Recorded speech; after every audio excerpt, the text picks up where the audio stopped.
The Frog Story.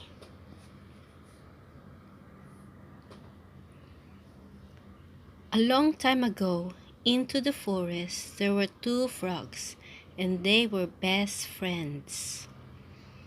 One of them is fat and the other is thin, but they get along very well.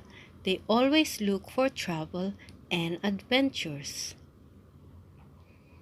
They go and hop anywhere until they reach the countryside.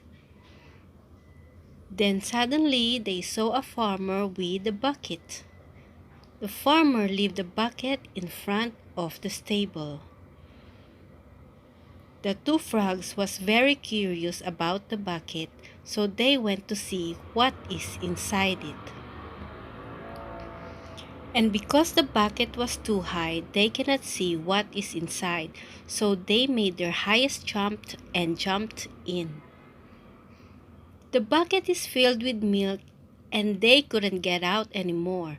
The sides of the bucket are too slippery and they cannot jump out. So what they did was to just swim around. They swam and swam and swam, but still they couldn't get out.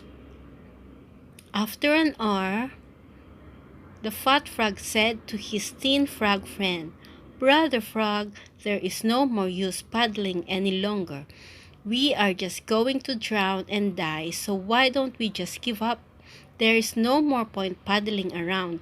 No one will come and help us."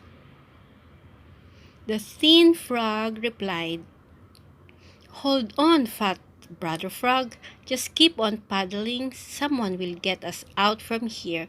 As long as we don't give up, we will not drown and cannot die." And so they continued paddling for hours and hours, and then the sun is starting to go down. The fat frog said, "I cannot go on paddling any longer. There is no sense doing it because we are going to drown anyway. What else is the use? I have given up already." And he stopped swimming and he gave up and he drowned with the milk and died. The thin frog is very upset that he has lost his best friend. He couldn't hold back his tears, but he is still determined as ever. He started paddling again. This time it's faster and faster and faster to forget the pain he feels from losing his best friend.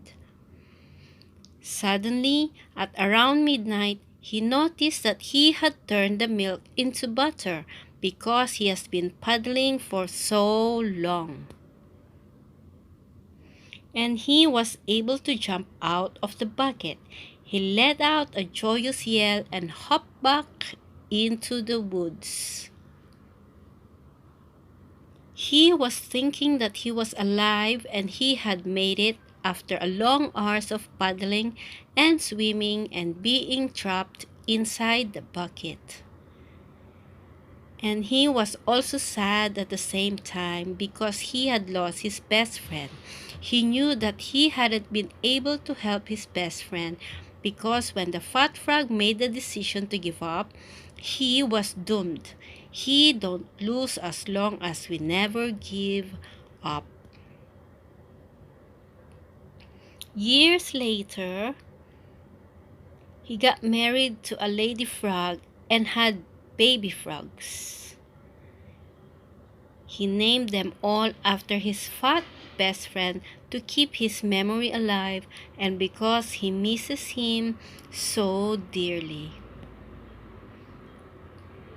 Every night he will tell his frog sons the story about the fat frog who gave up so that the frog sons will never give up in life. Life is hard, but we have to be harder and smart and never give up because as long as you don't give up, you cannot lose.